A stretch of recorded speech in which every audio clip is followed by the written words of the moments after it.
جب نافرمانی انتہا پر چلی جائے، جب زنا کے بازار گرم ہو جائیں، جب سود اور شراب عام ہو جائے، جب ناچ و گانا عام ہو جائے، جب ماں باپ کی نافرمانی گھر گھر میں ڈیرے ڈال لے، جب گانے کی محفلیں گھر گھر میں ہونے لگ جائیں، اور جب سود کی سربہ فلک عمارتیں کھڑی ہو جائیں، اور جب علماء کے قدم بادشاہوں کی طرف اٹھنے لگ جائیں، انہیں اللہ کی طرف قدم بڑھنے کے بجائے ان کے قدم بادشاہوں کی طرف اٹھنے لگیں، اور جب تاجر اور مالدار لوگ زکوٰۃ دینے سے منکر ہو جائیں، انکار کر دیں، جب سارا بازار بددیانتی کی بھینٹ چڑھ جائے، جب سارے بازار کا ترازو ٹیڑھا ہو جائے، لیتے ہوئے اور پیمانہ، دیتے ہوئے اور پیمانہ، جب ہر آدمی وعدے سے پھرنے والا بن جائے، اوروں کے پیسے۔ ایک دفعہ آپ مسجد میں تشریف فرما ہیں تو آپ نے ایسے سر پہ ہاتھ مارا، فرمایا ما انزل التشدید۔ جدھر جنازے پڑے جاتے تھے وہاں آپ بیٹھے تھے، صحابہ کا ایک مجمع بیٹھا تھا، آپ نے کہا اوف اوف اوف، کتنا سخت حکم آیا ہے، کتنا سخت حکم آیا ہے، لیکن کسی کو جرأت نہ ہوئی پوچھنے کی کہ کیا حکم آیا ہے۔ ایک دن گزر گیا تو عبداللہ رضی اللہ تعالیٰ نے عرض کرنے لگے یا رسول اللہ کیا سخت حکم آیا ہے؟ تو آپ نے فرمایا جو کسی کے پیسے کھا کے شہید ہو کے بھی مرا تو اللہ تعالیٰ کے ہاں اس کی بخشش کوئی نہ ہوگی، اس کا شہید ہونا بھی اسے سرخرو نہ کر سکے گا، اٹھے گا، اس کی قضا رنگین ہوگی اپنے خون سے، لیکن وہ اللہ کے ہاں مردود ہوگا کہ اس نے لوگوں کا مال کھا لیا، اس نے لوگوں کا پیسہ ہڑپ کر لیا۔ یہ سارا بازار اسی طرز پہ آ چکا ہے، ہر دوسرا آدمی وعدے سے پھر رہا ہے اور رقموں کی رقمیں ڈبو رہا ہے، گھروں میں ماتم کی صفیں بچھی ہوئی ہیں۔ جب یہ ہوتا ہے تو پھر اس وقت ساری انسانیت ہچکولوں میں آ جاتی ہے اور اللہ تعالیٰ کے غیظ و غضب کے دروازے کھلنا شروع ہو جاتے ہیں، سفینے ڈوبتے ہیں، ناخدا بے بس ہو جاتے ہیں۔ نوح علیہ السلام کی قوم میں یہی کچھ تھا، صرف کفر نہیں تھا، کفر کے ساتھ ہی یہ کچھ بھی تھا، اور وہ ایسے دلیر تھے کہ نوح علیہ السلام سے کہتے تھے یا نوح قد جادلتنا فاکثرت جدالنا فأتنا بما تعدنا ان كنت من الصادقین، کیا ہمیں تنگ کرتے رہتے ہو، فضول باتیں سناتے رہتے ہو، لاؤ تیرے رب کا عذاب کہاں ہے؟ کإنما یاتیکم بہ اللہ ان شاء وما انتم بمعجزین، جب آئے گا تو تم دیکھ لو گے، پھر نہ تم کچھ کر سکو گے نہ میں کچھ کر سکوں گا۔ پھر وہ آیا ففتحنا ابواب السماء بماء منہمر وفجرنا الارض عیونا فالتقى الماء على امر قد قدر وحملناه على ذات الواح ودسر تجری باعیننا جزاء لمن کان قد غفر۔ یہ جزا ہے، یہی جزا ہے جو اللہ تعالیٰ کی نافرمانیاں کرتا ہے ان کے ساتھ یہی ہوتا ہے۔ آسمان برسنے لگا، زمین پھٹ پڑی، رواں پانی بن گیا، اور ساری نسل کو اپنی آنکھوں کے سامنے ڈوبتا ہوا دیکھا، نہ چھوٹے بچے نہ بڑے بچے۔ ایک تفسیر جمل ہے، اس میں ایک واقعہ پڑا، 3 آدمی غار میں گھس گئے، اوپر سے پتھر رکھ لیا کہ اندر تو کوئی نہیں آئے گا، اب تو پانی نہیں آئے گا، ہم تو بچ جائیں گے۔ اللہ اوپر پانی چڑھا دیتا تو وہ اندر ہی گھٹ کے مر جاتے، پر میرے اللہ نے کیا کیا، پانی نہیں اندر بھیجا، ان کو پیشاب لگا دیا۔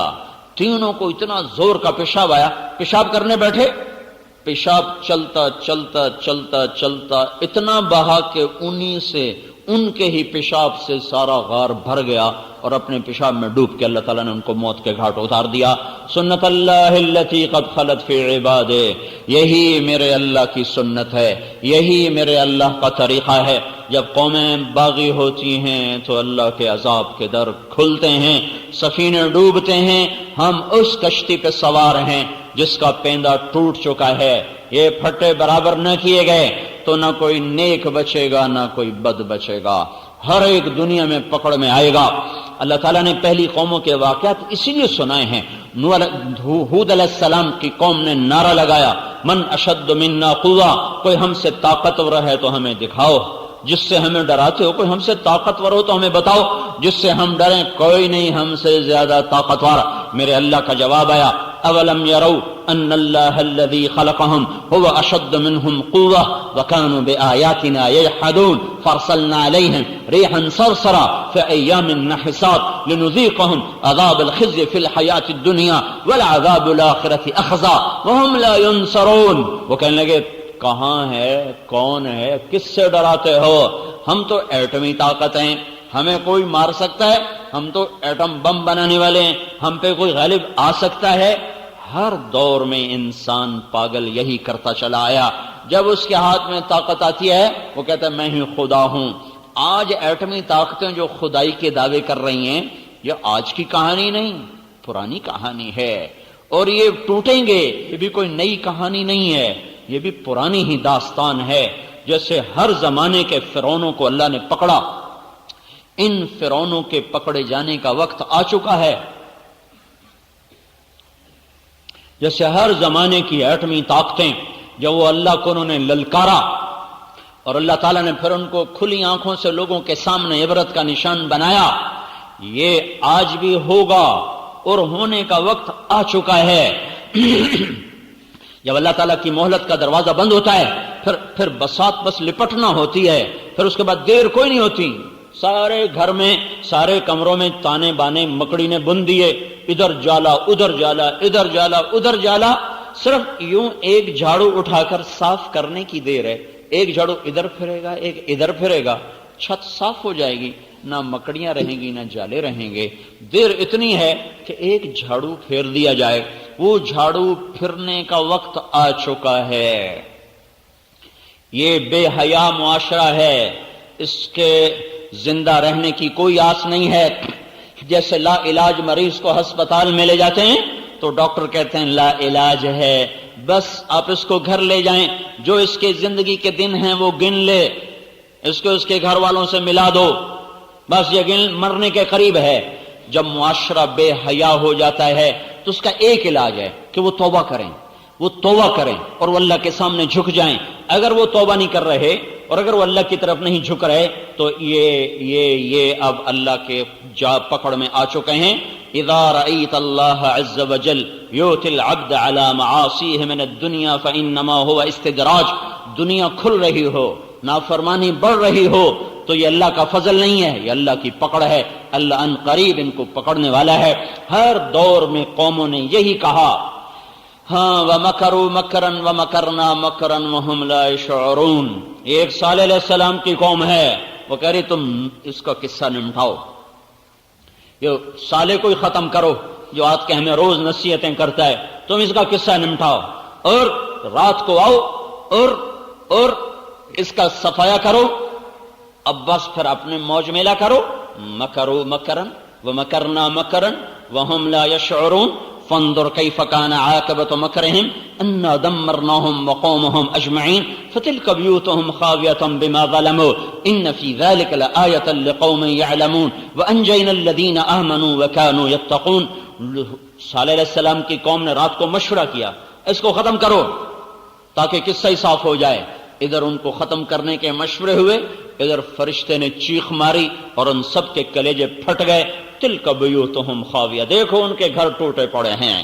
جاؤ عبرت کا نشان، لم تسکن من بعدہم الا قلیلا، وہ بستیاں آج بھی ویران ہیں، آج بھی کھنڈر ہیں، اور ان کا ہر کھنڈر بتا رہا ہے نافرمانی کا آخری انجام یہی ہے۔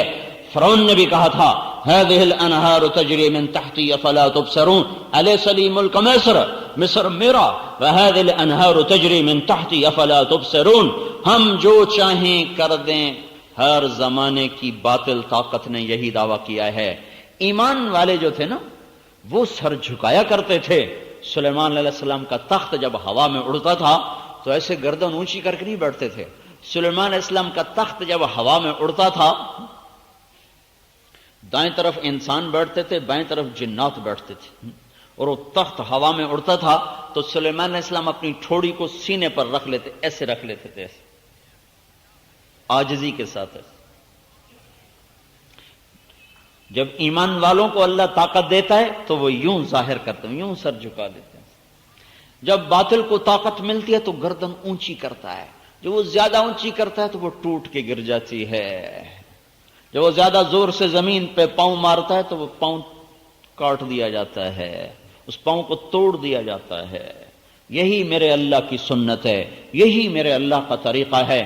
نبی پاک صلی اللہ تعالی علیہ وسلم 20 برس کے مجاہدوں کے بعد مکے میں فاتحانہ داخل ہو رہے ہیں، 20 برس کے دکھ اٹھائے ہیں، اور اس گھر سے نکالے گئے کس خوف سے نکلے، کس دکھ کے ساتھ نکلے.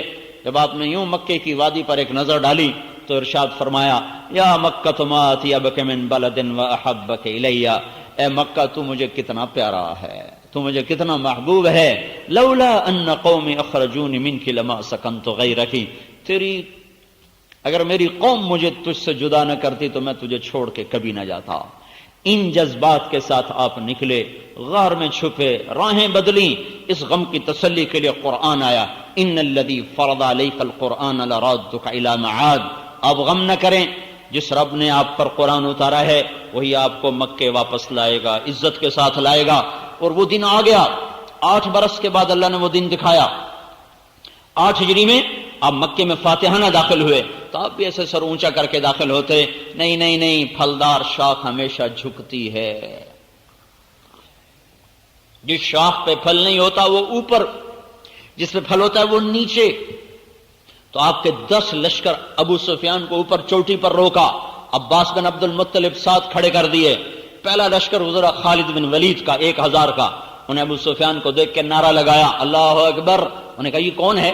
عباس سے پوچھا یہ کون ہے؟ کہا یہ خالد کا. اچھا، چھوکرا سردار بن گیا. پیچھے دوسرا لشکر بھیجا زبیر ابن عوام کا 500 کا.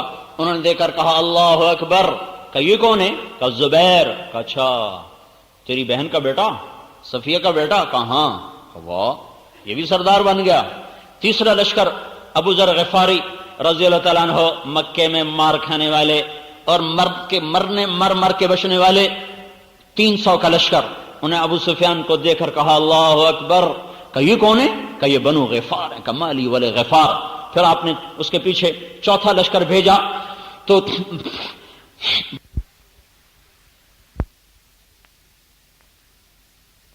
سعد بن عبادہ کے ہاتھ میں.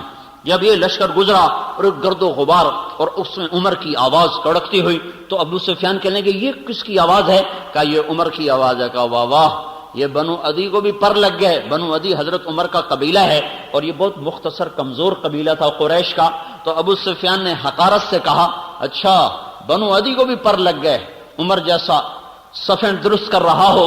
تو یہ سارا جب منظر دیکھا تو وہ کہنے لگا ابو سفیان، عباس میں نے بڑے بڑے بادشاہ دیکھے پر تیرے بھتیجے جیسی بادشاہی میں نے آج تک نہیں دیکھی. تو عباس رضی اللہ عنہ فرمانے لگے ابو سفیان وہ تجھے کب عقل آئے گی؟ تو ابھی بھی نہیں سمجھ رہا؟ وہ یہ بادشاہت نہیں ہے، یہ نبوت ہے. ابھی پتہ چل جائے گا. بادشاہ بھی دیکھے جب وہ شہروں کو فتح کرتے ہیں تو وہ کیا کرتے ہیں؟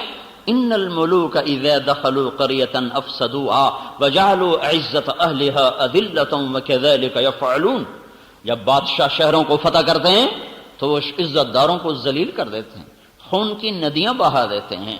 لیکن جب اللہ سے ڈر کر تلوار اٹھانے والے جب ان کو اللہ عزت دیتا ہے تو ان کا یہ حال کبھی نہیں ہوتا، ان کا یہ حال کبھی نہیں ہوتا.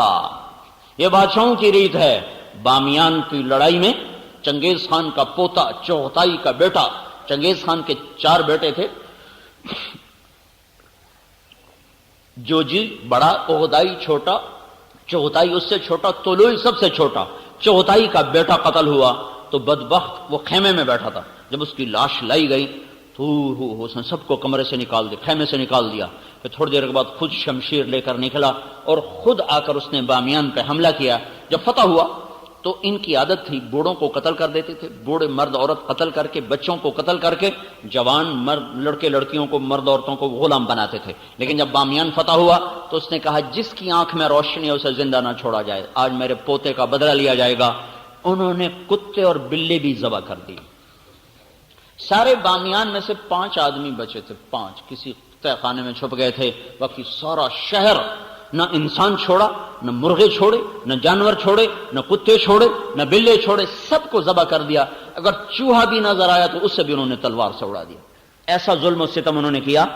ہاں تو اب 20 برس کے دکھ اٹھانے والا آج اپنی تلوار کو بے نیام کر دے، آج وہ خون کی ندیاں بہا دے. لیکن یہاں کیا ہو رہا ہے؟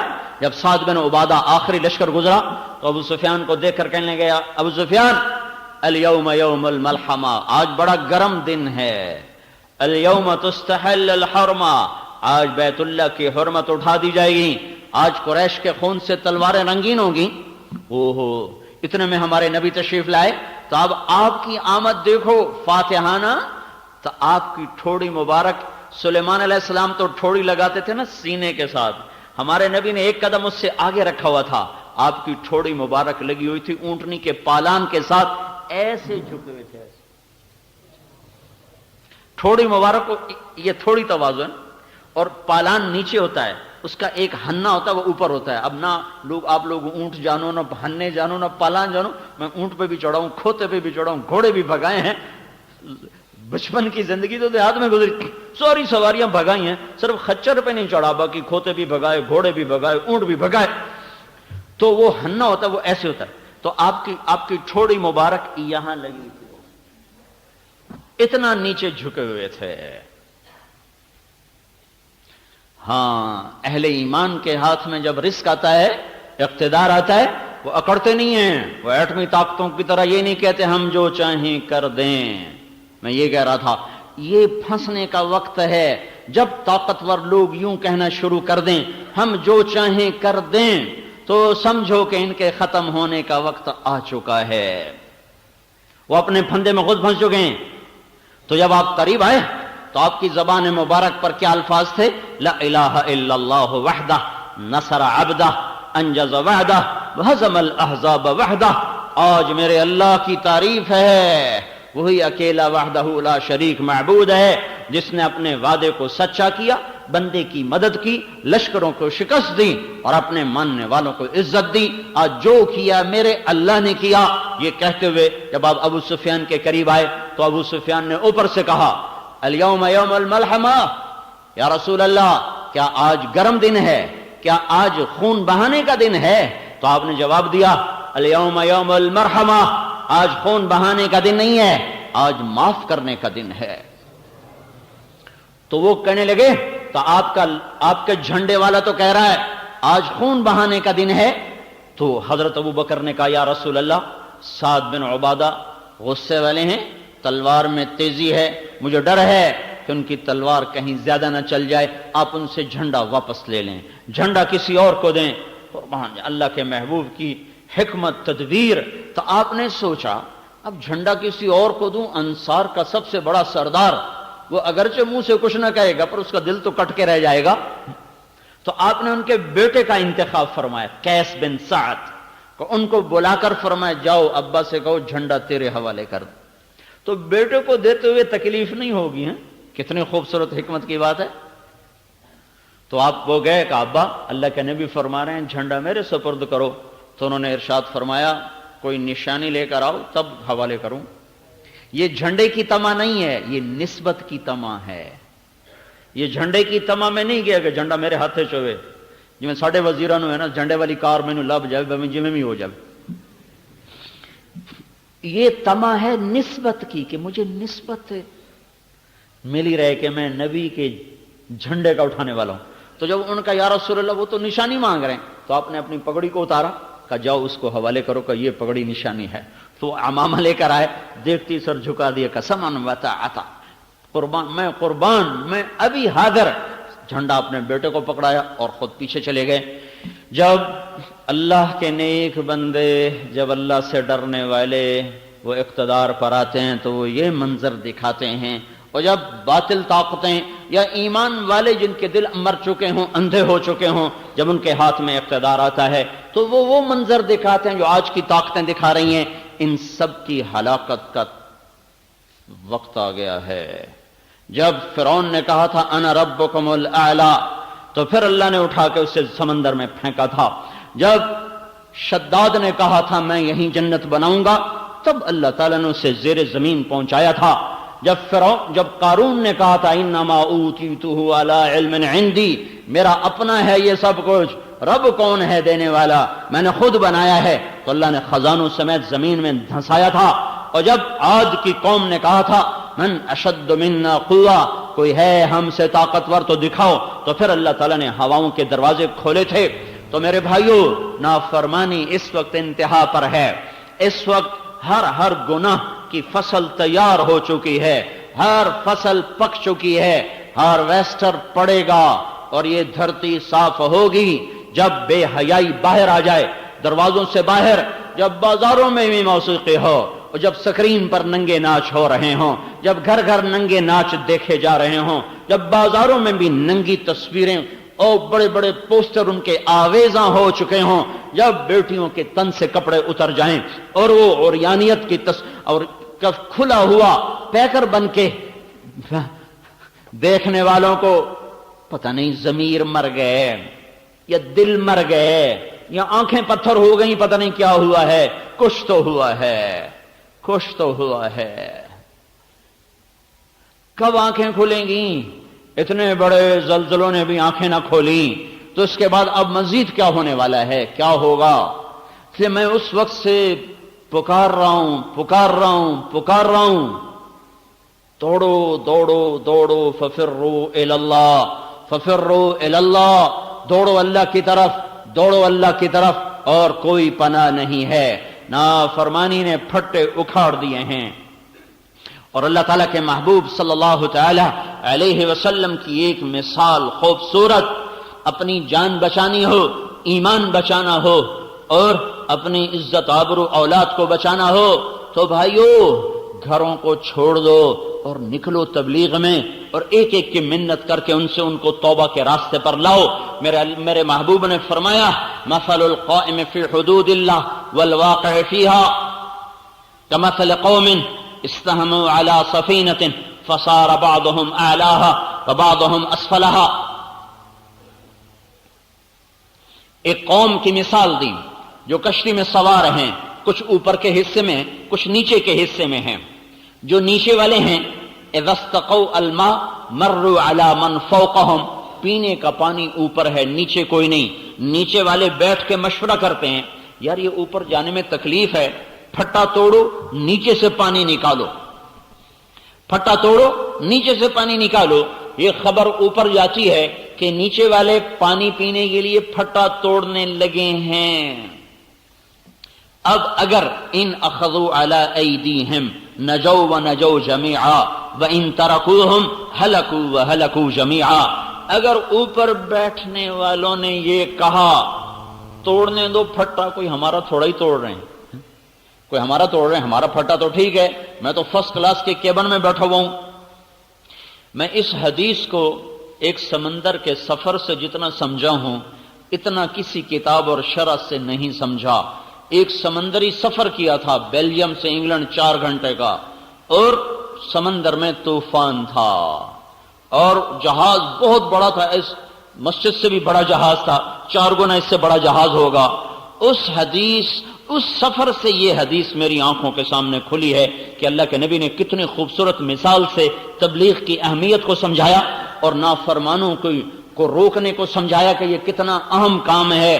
اگر فرما بردار لوگ یہ سمجھتے رہے ہم تو نیک نمازی ہیں، ہمارے گھر میں ٹی وی کوئی نہیں، ہمارے گھر میں VCR کوئی نہیں، ہمارے گھر میں کوئی کسی قسم کی نافرمانی کوئی نہیں، شاید دائیں والا بائیں والا آگے والا پیچھے والا جو کرتا ہے کرنے دو، ہمیں کیا ہے، ہمیں کیا ہے، ہمارا کیا نقصان کرتا ہے، اس نقصان کو سمجھایا جا رہا ہے۔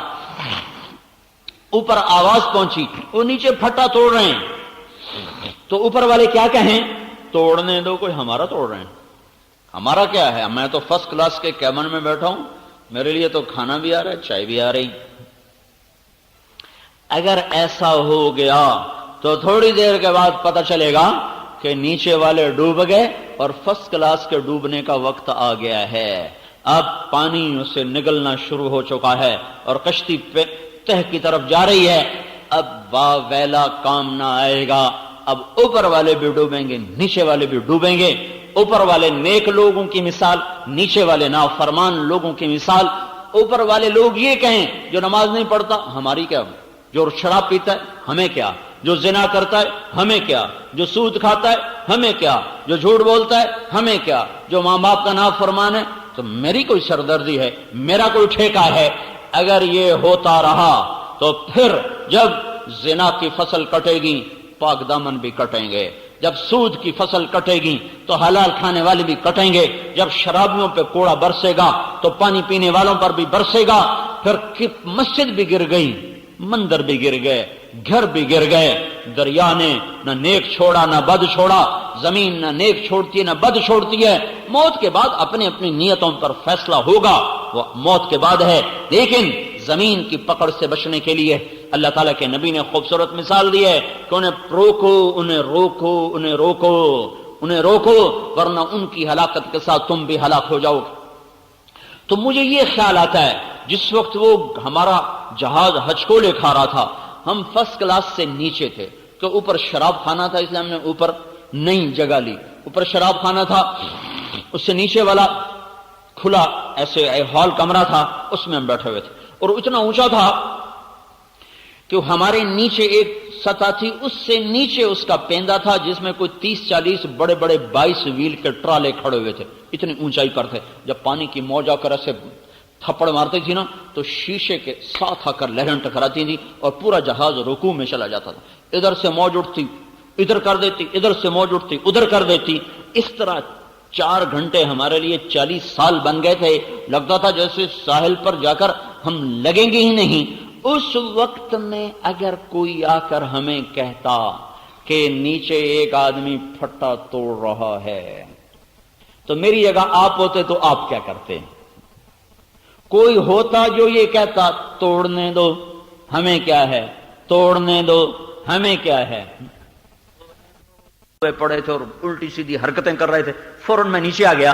اگر وہاں بھی جا کر کوئی ایک اعلان کر دیتا کہ نیچے ایک آدمی پھٹے توڑ رہا ہے، تو پھر شرابیوں کا نشہ بھی ہرن ہو جاتا، پھر وہ بھی بھاگ دو، روکو روکو روکو۔ پھر کوئی یہ نہ کہتا پہلے خود عمل کر لو پھر اوروں کو تبلیغ کرنا ہے، پھر کوئی یہ نہ کہتا پہلے خود ٹھیک ہو جاؤ پھر اوروں کو تبلیغ کرو۔ نہ جانے کا بہانہ، نہ جانے کا بہانہ، کام نہیں کرنا، گھر چھوڑنے کو جی نہیں چاہ رہا، پہلے خود تو ٹھیک ہو جائیں پھر اوروں کو تبلیغ کریں۔ کوئی نہ رکتا، سارے بھاگتے، روکو روکو روکو۔ میرے بھائیو، چاروں طرف نافرمانی کی آگ ہے اور ہر طرف آگ لگی ہوئی ہے۔ اگر اس آگ کو نہ بجھایا گیا تو میرا آشیاں بھی جل جائے گا، اگر اس پھٹے کو نہ دوبارہ ٹھیک کیا گیا تو میرا کیبن بھی ڈوب جائے گا۔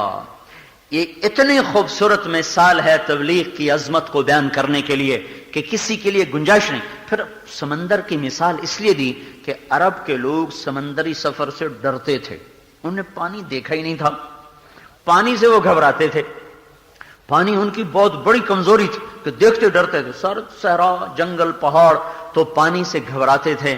اس لیے سمندری جہاد کا اجر اللہ کے نبی نے دگنا بتایا، زمین پہ جنگ کرنے والوں سے دگنا اجر ہے سمندر میں جہاد کرنے والوں کا، کہ آپ نے دگنا اس لیے بتایا تاکہ اس کی رغبت پیدا ہو اور اس کے لیے کوشش کی جائے۔ تو سمندر سے ویسے ہی ڈرتے تھے، ادھر آپ نے کشتی کی مثال دی، پھر چشم تصور میں ان کو ڈوبتا دکھایا۔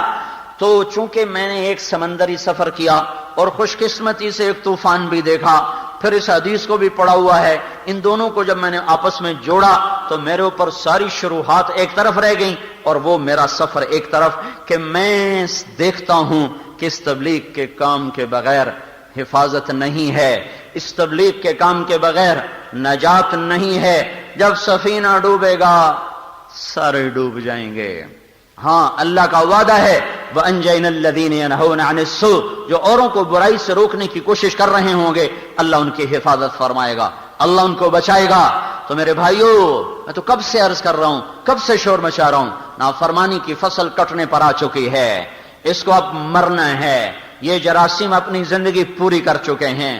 جیسے وہ سنڈی ہوتی نا، ہم کپاس آج کل کپاس لگی ہوئی ہے، تو سنڈی کی ایک عمر ہوتی ہے، وہ آتی ہے فساد مچاتی ہے، پتے کھا جاتی ہے، ٹنڈا کھا جاتی ہے، پودے کو برباد کر دیتی ہے، پر پھر خود وہ ایک کچھ 4 ہفتے کا اس کا سارا سرکل ہوتا ہے، اس کے بعد وہ اپنی موت آپ مر جاتی ہے۔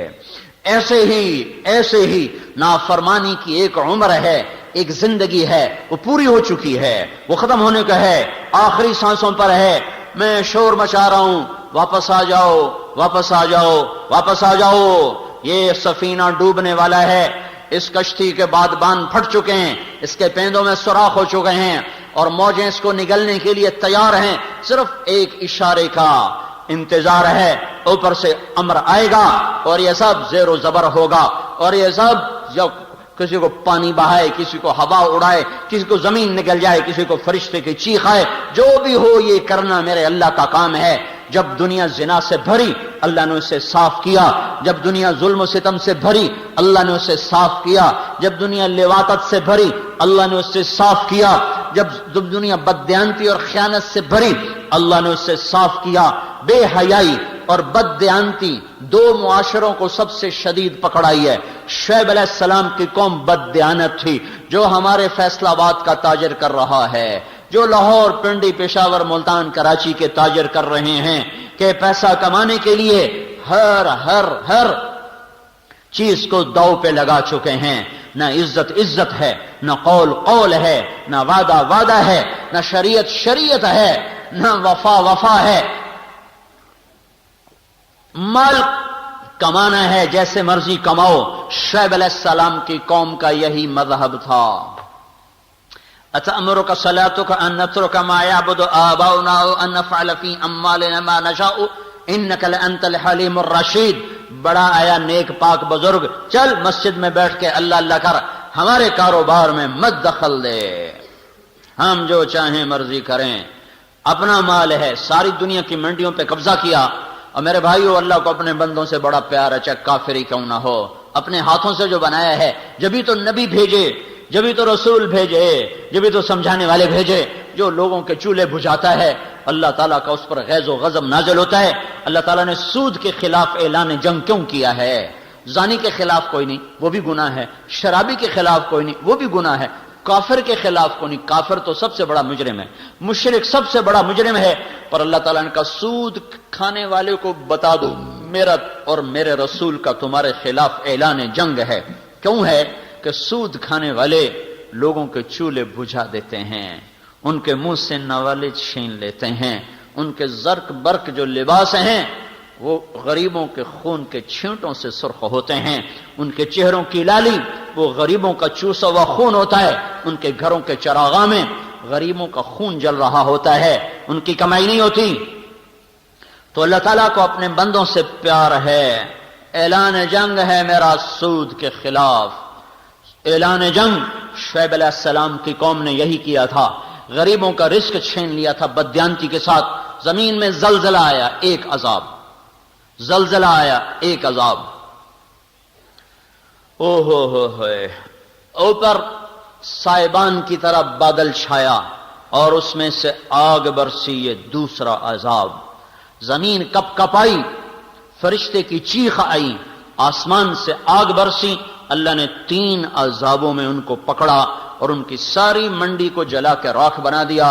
جاؤ، اردن میں ہماری جماعت گئی تھی 1991 میں، آج بھی وہ عبرت کا نشان بن کے کھڑے ہوئے بتا رہے ہیں کہ جب بازار کا تاجر بددیانت ہو جاتا ہے تو آخری انجام یہ ہے، یہ تجارت ٹوٹے گی، یہ تجارت ٹوٹے گی، یہ نظام ٹوٹے گا۔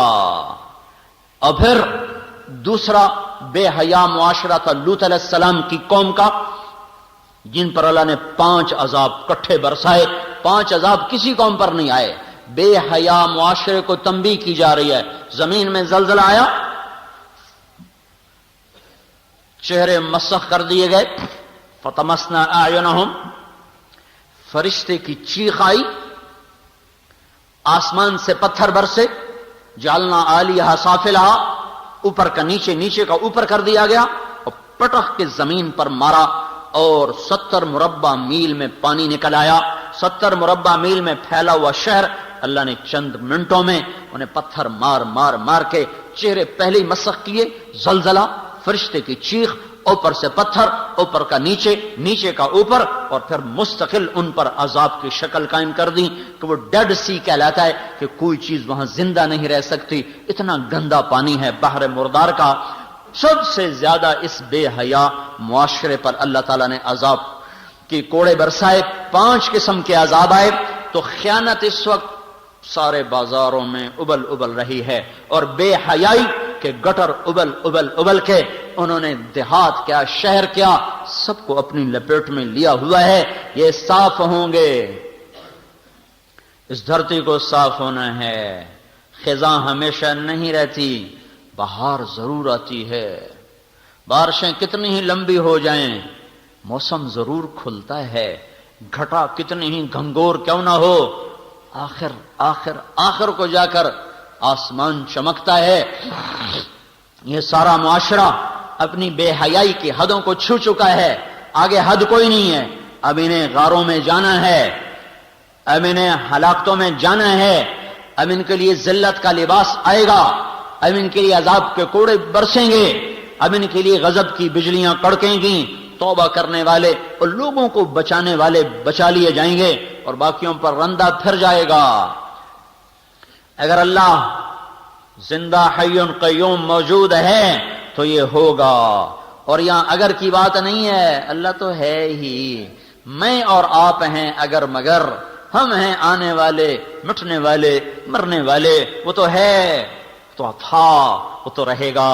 ہمیشہ حی، ہمیشہ قیوم، ہمیشہ ابدی، ہمیشہ سے ازلی، دائم، قائم، حی قیوم، مالک الملک، فعال لما یرید، یفعل ما یشاء. جو چاہے کر دے. دھرتی اس کی غلام، آسمان اس کا غلام، ہوائیں اس کے تابع، پانی اس کے نوکر، زمین آسمان کا نظام اس کے امر سے، فرشتے اس کے تابع، کائنات کی ایک ایک چیز اس کے امر کے اشارے کی منتظر ہے. جب نافرمانیوں کے گٹر ابلتے ہیں تو پھر اللہ تعالیٰ اپنے امر کے ساتھ انہیں صاف کرتا ہے. تو میرے بھائیوں، سخت سخت خطرے میں معاشرہ داخل ہو چکا ہے. او بھائیو، کہاں تک جائے گی میری آواز مجھے نہیں پتا. تم تو سنو، اوروں کو سناؤ، تبلیغ میں پھرو، پھٹے توڑنے والوں کی منت کرو، پھٹے توڑنے والوں کی منت کرو.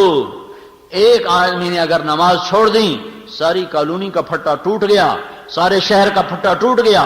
8 بازاروں میں ایک آدمی نے سود پہ کام کر لیا، ایک آدمی نے بددیانتی سے کام کر لیا تو پھٹا ٹوٹ گیا. اور جب 100 میں 100 بددیانت بیٹھے ہوں، 10,000 اکٹھے کرو تو ایک دیانتدار نظر آتا ہے. تو جب اس طرح بددیانتی کا افریت نگل چکا ہو تو اس کشتی کے ڈوبنے کے سارے اسباب مکمل ہو چکے ہیں. اس لیے میرے بھائیوں، میں سارے بھائیوں کی خدمت میں یہ پکار رہا ہوں، عرض کر رہا ہوں کہ توبہ کر کے اللہ کو مناؤ اور اللہ کی راہوں میں پھرو، تبلیغ میں پھرو، تبلیغ میں پھرو، لوگوں کے پیچھے پھرو، ان کی منتیں کرو.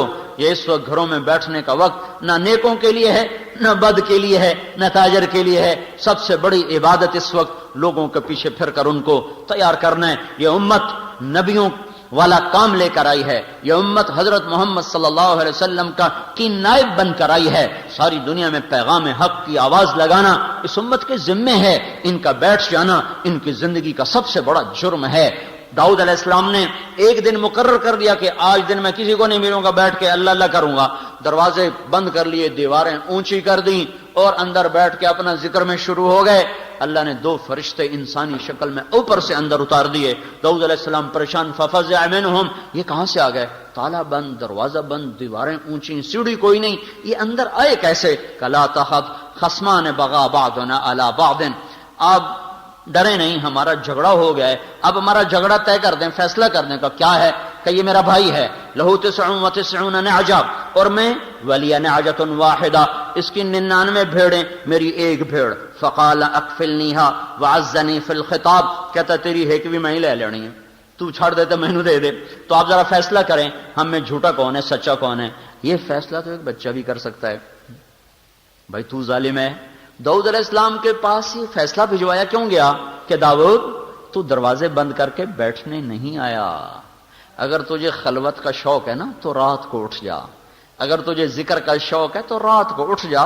دن میرے بندوں کے لیے ہے، تو گوشہ نشینی کے لیے نہیں آیا. تو نبی ہے اور نبی کا کام گوشہ نشینی نہیں ہے.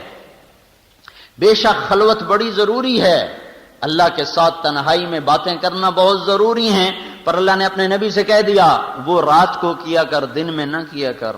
کیونکہ ان لک فی النہار سبحا طویلا، تجھے دن میں کام ہے بڑا لمبا چوڑا، تو کیا کر، اٹھ قم اللیل الا قلیلا نصفہ او انقص منہ او زد علیہ ورتل القرآن ترتیلا ومن اللیل فاسجد لہ وسبح لیلا طویلا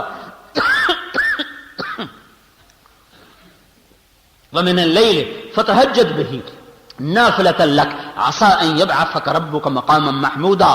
اللہ کے تعلق کے لیے خلوت ضروری ہے، اللہ سے دل لگانے کے لیے تنہائی ضروری ہے، پر اللہ نے تفریق کر دی کہ تم امت محمد ہو، تم کو دن میں بڑا لمبا کام کرنا ہے، کہنا تو یہ ہے۔ اس کو تشبیہ دی ہے تیرنے کے ساتھ۔ تیرنے کے ساتھ تشبیہ دینے میں اس کی عظمت، اہمیت اور تسلسل کی طرف اشارہ ہے۔ پیدل چلنے والا رک جائے تو اس کو کوئی نقصان نہیں، گاڑی میں جانے والا بریک لگا لے تو اسے کوئی نقصان نہیں، اسے جلدی پہنچنا تھا آدھا گھنٹہ دیر سے پہنچے گا، اس نے ایک گاڑی چھوڑ دی دوسری پکڑ لی، صبح کی بجائے شام کو پہنچ گیا۔ لیکن جب کوئی آدمی پانی میں اتر جاتا ہے تو اب وہ نہ رک سکتا ہے، نہ وہ آرام کر سکتا ہے، نہ وہ اپنے تیرنے کو موقوف کر سکتا ہے، جب تک کنارے پر ہاتھ نہ لگیں یا تہ تک پاؤں نہ پہنچیں، اس وقت تک اسے تیرنا ہے اور تیرنا ہی ہے۔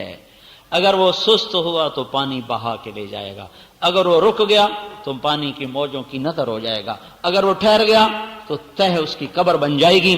لہذا اسے ہر حال میں تیرنا ہے۔ اے میرے محبوب، تیرے ذمے نبوت کا کام، تیرے ذمے تبلیغ کا کام، تیرے ذمے دعوت کا کام لگا ہے، تیرے لیے اب آرام کوئی نہیں ہے۔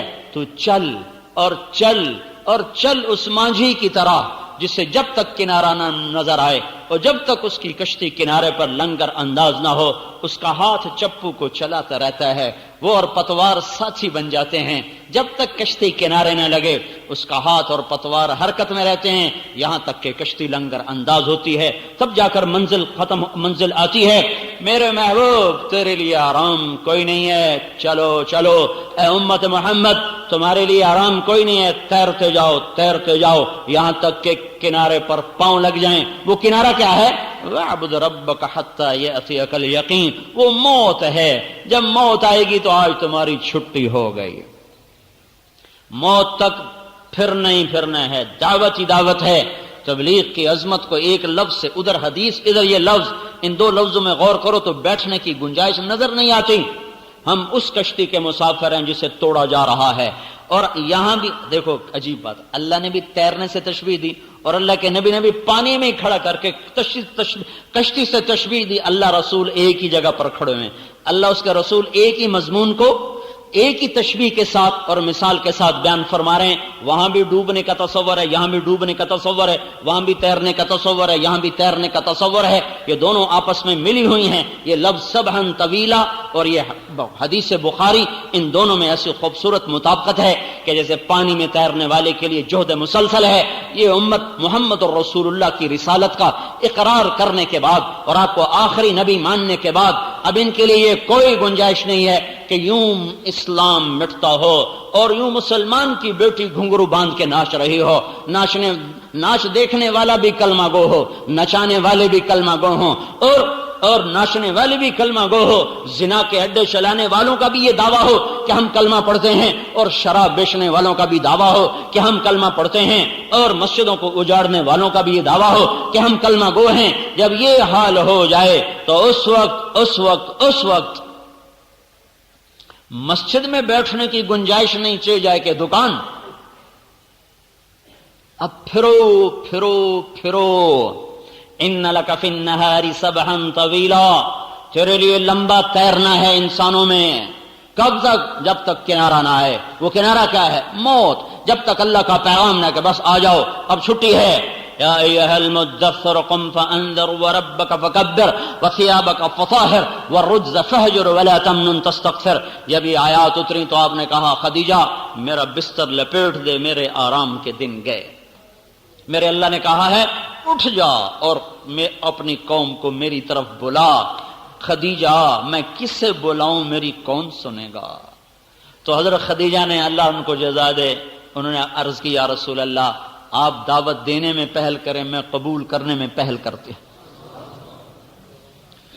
جس دن بستر لپیٹا تھا پھر 23 برس تک وہ بستر نہیں کھلا، کانٹوں پہ زندگی گزر گئی. ہاں جس دن سیج بچھائی جانی تھی اس دن فاطمہ رضی اللہ عنہا سرانے بیٹھ کے رو رہی تھیں. واہ کرب ابا، واہ کرب ابا، اے میرے باپ کے درد، ہے میرے باپ کا درد. تو آپ نے فرمایا بس میری بیٹی، لیس علی ابی کی کرب بعد اليوم، آج تیرے باپ کے دکھ کا آخری دن ہے، آج تیرے باپ کو چھٹی مل جائے گی، آج سکھ ہی سکھ ہیں، بس یہ آنکھ بند ہونے کی دیر ہے، آج کے بعد تیرا باپ کوئی دکھ نہ دیکھے گا، کوئی غم نہ دیکھے گا. یہی کام اس امت کا ہے. اس امت کے ذمے اس ایمان کی کشتی کو لے کر انسانیت کے سمندر میں تیرنا ہے. اگر یہ نہیں تیریں گے تو کفر کی موجیں انہیں بہا کے لے جائیں گی. زنا کے تھپڑے ان کو زانی بنا دیں گے، شراب کے تھپڑے ان کو شرابی بنا دیں گے، سود کی کالی موجیں ان کو سود خور بنا دیں گی، ظلم کی کالی موجیں انہیں ظالم بنا دیں گی. اور یہ ان بے رحم، اور پانی کا ڈوبا تو شہید ہوتا ہے، اور جو گناہوں کے سمندر میں ڈوب گیا وہ برباد ہو گیا، وہ سیدھا جہنم میں جاتا ہے. تو میرے بھائیو، میں تو کب سے فریاد کر رہا ہوں کہ توبہ بھی کرو اور اللہ کی راہوں میں نکلو، تبلیغ میں پھرو اور لوگوں کے پاؤں پکڑ کر ان سے توبہ کرواؤ. اگر یہی حال رہا تو پھر کچھ اور ہو جائے گا، کچھ اور ہو جائے گا. قبل اس کے کہ وہ ہو جائے ہم توبہ کریں، لوگوں سے توبہ کروائیں. رات کو اللہ کو رو رو کے منائیں گے، اللہ مہربانی کر دے، مہربانی کر دے. صدیاں ہی ہو گئیں، صبح آ ہی نہیں رہی. پر کوئی صبح کو طالب نظر آئے تو صبح بھی آئے. کب سورج نکلے گا؟ کوئی آنکھ تو ہوتی جو مشرق کی طرف اٹھ اٹھ کے دیکھتی. کب بہار آئے گی؟ کوئی تو ہوتا جو آنسوؤں کا پانی زمین کو پلاتا، اس زمین میں بہار آتی.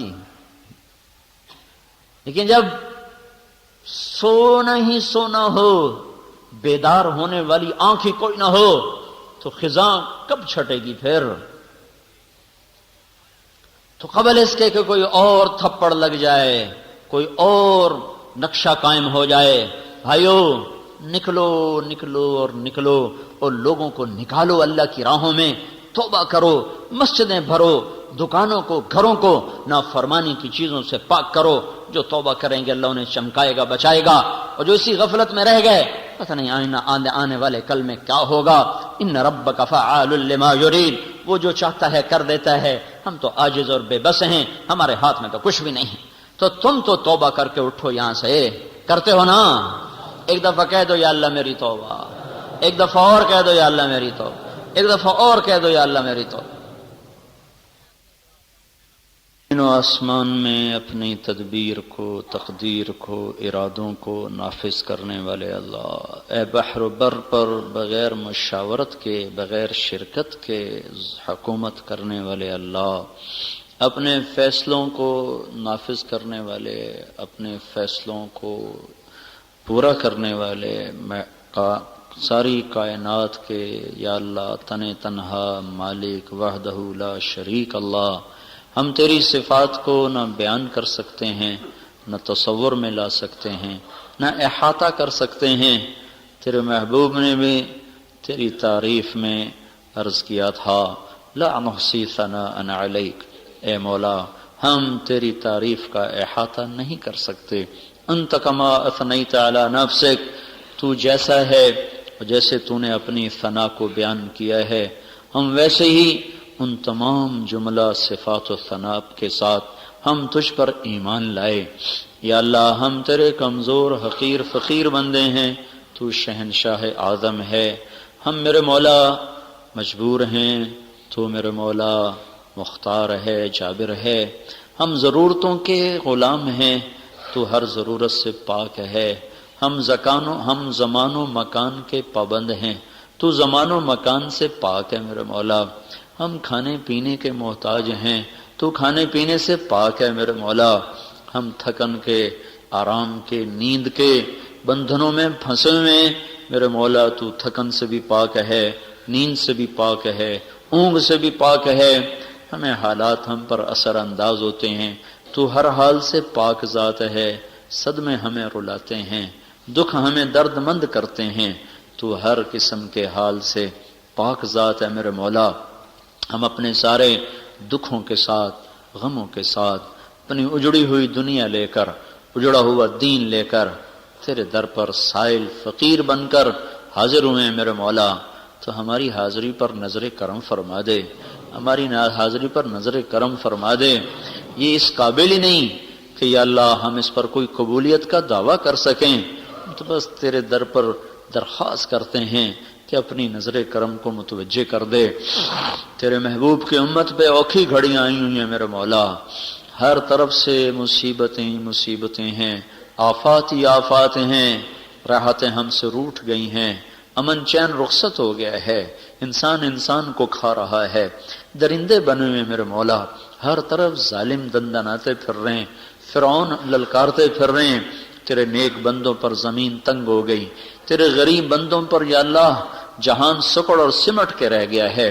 اے کریم اللہ، تو نے ہر دور کے فرعونوں کو عبرت کا نشان بنایا، تو نے ہر دور کے قارونوں کو زمین میں دھنسایا، تو نے ہر دور کے جباروں کو، متکبرین کو، شدادوں کو زیر و زبر کیا۔ اے بادشاہوں کے بادشاہ اللہ، یہ سارا فریادی مجمع جمعے کی نماز کے بعد